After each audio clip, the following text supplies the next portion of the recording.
What's up, YouTube? This is Kevin, Cyber channel. I'm back with a local top deck profile for the 1.5 format. Uh, Blue Garurumon. It's a pretty steady, straightforward deck, and I just wanna for my first one, I wanted to be this one and all that. So yeah. Little FYI, my locals have been popping off with all their games. We have consistent turnouts and whatnot with all the vaccines going on, and we'll be able to, or I'll be able to, try to get um, stuff on the channel and whatever like news or whatever, like, and stuff that happened or is happening, current events and all that. So yeah, new new roadmap, whatever, as they go along. So we'll start here in training for Upamon. The staple for the earlier blue decks. Goes very well with everything I'm trying to do. Generate advantage. Two Elecmon, or you can play the same, any two drop you want to play in the early game if you want to mess up with your opponent's memory gauge or whatever. Not a bad thing to start with.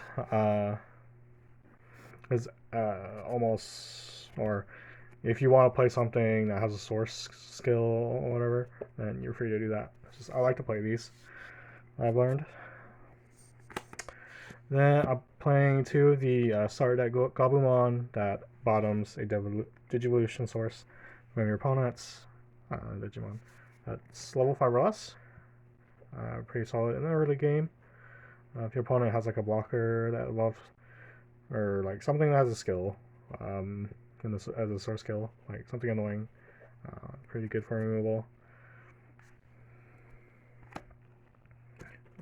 I don't know, sometimes they don't hard drop a blocker or whatever. 3 Gabumon to draw. Pretty much a staple in most blue decks. You just generate pretty good recovery in late game. And Gomamon for the memory gain when your stuff dies. Really, I think it's one of the best source skills that we have currently. I do have the Vmons and whatnot, but I decided not to play them because I didn't rely. I don't rely on that strategy for the jamming. It's a really good skill. Not, but um, but I just don't rely on it. I run Garurumon, the promo. He's a good starter up for any Garurumon deck. His value would probably go up in the future as SF5 comes out. But yeah, I'm only running that too, because like there are a lot of other champions that I need to dedicate slots to. 3 Garurumon. If I'm playing Omnimon or whatever, you want to get to him as fast as possible. Or if your opponent tries to mangle you for memory, he's pretty solid. And then one of the combo pieces for the Garurumon, I play the unsuspending on cast. And then 4 blockers. We have a lot of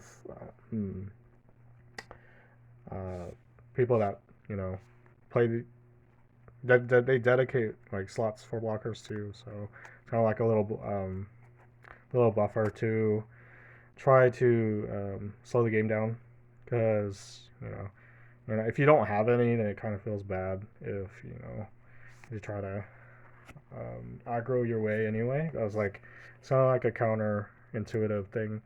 If you're playing one of the other decks in blue, it's kind of like, you know, um, if your deck is fast enough to kill. But then sometimes those situations are kind of too greedy, and you kind of have to pull yourself back. So like blockers are really good right now, and if there's like really integrated matchups where I need to save more slots, and I'll probably look into this. But right now, those are good cards. So that's all the champions I run. The flex slot is the Garurumon with the source that draws, with the Garurumon in its name as the uh, attacking Digimon. And it's kind of flexible to an extent. Next, my ultimates are level 5s. I run 4 of the promo Garurumon. He is the MVP. He puts a lot of pressure if you're able to get the promo Garurumon under him. You can carelessly just try to get cards, draw cards, and if you have an Opamon under him, you get possibly. Well, it's only once per turn, so you just get two cards. What the Garurumon is, it's whatever. It's not once per turn, so you can generate some advantage through that. And his source skill is pretty bonkers. You don't see a lot of security +1 unless you're like later in the sets. In blue, it's kind of like a commodity that's very rare. Because I play the Pod-Grade Zoomon. You don't need to be afraid of dropping him early if you don't have anything. It's kind of like your saving grace for the most part. If you like, there are games that I've played all 3, and it's pretty unfortunate sometimes giving your opponent that much memory, but it kind of works out if you're able to capitalize. 1 Shakumon for a Flaggate. So he's basically a blue in your during your turn. Well, he's it doesn't really matter where he is. He's like a blue card, and if your opponent doesn't have any sources under the Digimon that don't have sources, they can't attack for your opponent. I mean, your opponent's Digimon that don't have sources. So I might not need any more, but it's pretty good if you want to take some cards out of other slots. I'm not running Monzi because I think he's at that point. If you're wanting to cheapen things, it's not really worth it because of his he's just a vanilla. So I'd rather run things that do stuff in level 5. So yeah. 2 Plesio. For this deck, he's pretty solid. 12k body to. I mean, for a 12k body, you kind of need to trade for. If you don't have Omnimon, you can trade against other 12ks and just try to control their rush or counter swing, I guess. Because you don't want to. The last thing you want to do is this was Shine Greymon and whatever, stuff that can get over 12k bodies. You don't want to preemptively have him float. You just want to be reactive. And for the most part with this deck, that's kind of the strategy. And you can do whatever source skill that you actually really need to swing with, because my ultimates aren't really big attackers anyway. Just for the besides the Garurumon that can swing and restand. But yeah, and then your main attacker is the Garurumon. He is the reason I'm playing obviously, this deck. And it's kind of almost it's like a rogue thing. It's like your opponent, or sometimes like you have the Garurumon under him, and you kind of like you know it's kind of like it's like a pseudo old force Digimon where you like can swing twice and take like 4 cards off away from the security, and you know try to steal. You can steal games that way, and also with the obviously with the Garurumon that can untap. That's the combo when I say that. And then the second time you swing, you probably like if you have a Gabumon under him, he's pretty good. And then every time you, or if you, whenever you call out something, you use Mat to take away a source. And then I run for the level 7s. I run 4 Omnimon. Sometimes it clogs up. I do admit that. Like it happens more often than not. But having a chance to have them in your stack is really really powerful. It's like 14k bodies.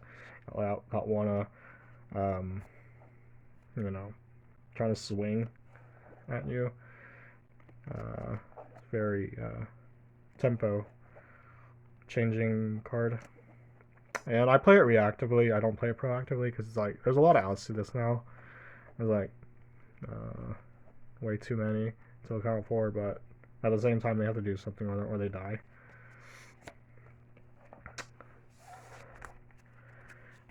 Option cards. I run 2 breath. It's kind of like not really Gaia Force, but it's kind of similar use. Just try to maintain control. For Spark, it's basically good in every matchup except for purple if they have the Lola and the Mimi combo. Pretty destructive, actually. It's like a dead card, and you have to adapt to that matchup.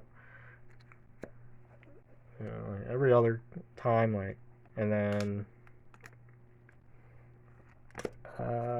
you kind of have to plan out your Spark plays, because sometimes you don't have stuff to play, and you kind of waste it, especially when your opponent has the 3 memory tamers, or when you set back to 3, that. So you gotta plan it out, and sometimes you wanna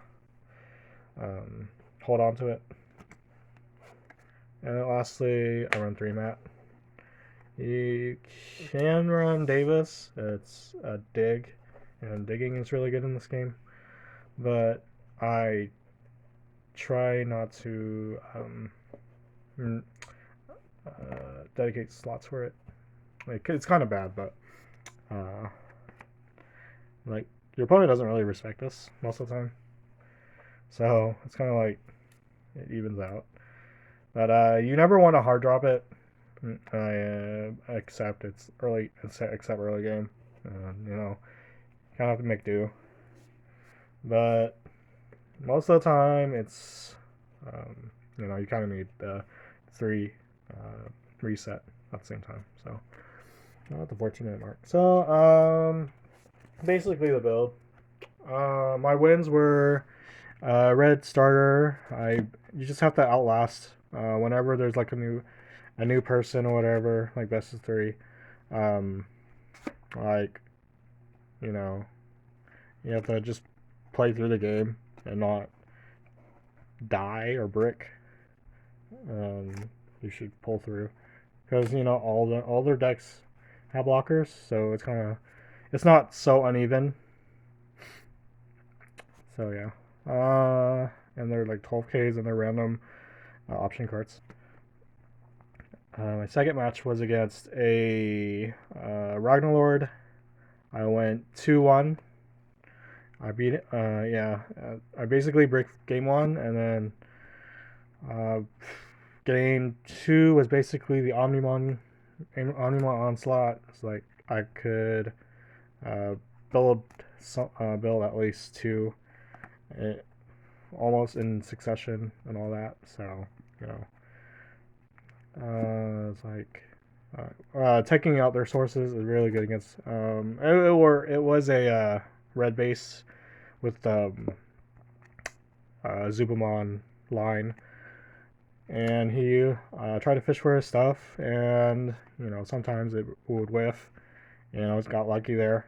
So Shakumon helped a lot once he was like running out of sources, and sometimes he hard dropped stuff for no reason. Um, and the third game, I basically outlasted him.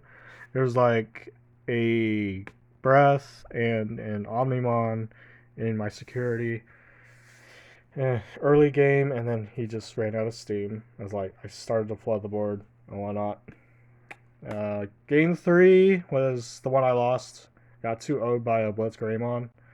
Unfortunately, game 1 was I bricked, and then game 2 he just out advantaged me by, just playing very smart and just not caring about my board and just going in.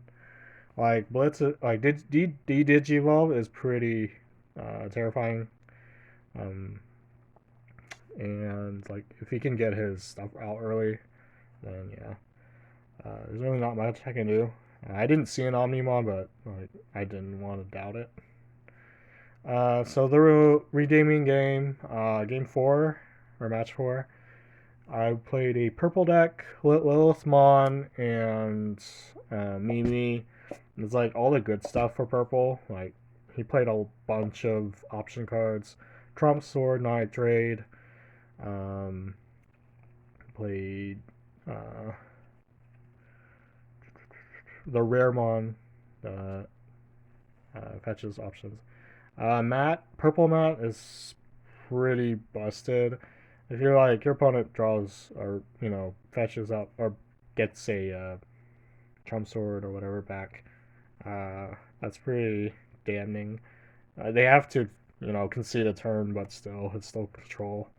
And Lilithmon, you gotta have an out to that, or you're gonna lose because they can just play cards for free. Um, Basically, game 1 I had a scoop because I almost had no playables as I was hard drawing a lot of these. And then game 2 I outplayed him by just playing dudes and not caring about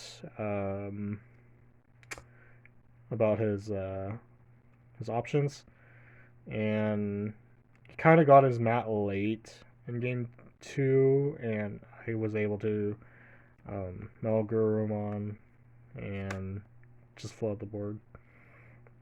Game 3 was a lot more close. He was able to get everything except for controlling his sources, or not like the worst thing about that matchup is like the Devimon, and then like Chimeramon, the hard drop. It's like it can control a lot, so you have to make use of um, your raising area. Just have like something on tap to respawn to his or make a final push. Because usually Metal Gurumon with the 8+ hand with where usually closes out games against purple, and that's what happened. I removed his Lilithmon with a breath, or no, I removed his first Lilithmon with the Omnimon because it was reactive, and then he ends up killing it, and then I still had a Garurumon. Metal Garurumon was ready to go on my next turn, and that's how I got it. So you gotta kind of um, be aware of what your opponent has when you're playing purple, and Trump Sword can come, but if you swing, you theoretically can swing, and like not be baited, or not care about the possibility of drum sort, and like not care about of what your opponent has in their security, whatever. You just got to be a lot more reactive, but also you need to know when you need to go in, or else you're gonna lose because they'll basically out resource you. So yeah, that's the basically the whole day. I won 2-1 against the last one. So yeah, I'm pretty happy with this. Pretty much a build from scratch for me. It was like I couldn't really get products, so I had to single out most of the stuff from the players. Fortunately, like we have a lot of investment in this game locally. So yeah, more to come. As long as I can like do well and be knowledgeable about matchups and whatever. Um, yeah, I haven't played against Shining Greymon, so like really looking forward to play that and get into my other decks and whatever, because I don't think that this could last that long. Or another thing is like I want to have jamming, unsuspension, like those flashy things. But I need to work on that in the other decks because like they can be too combo-y. So yeah, and that's pretty much the end of the video. Like, comment, subscribe. I will do Y Shorts Vanguard stuff. Try to go back with that. And yeah, see you guys later.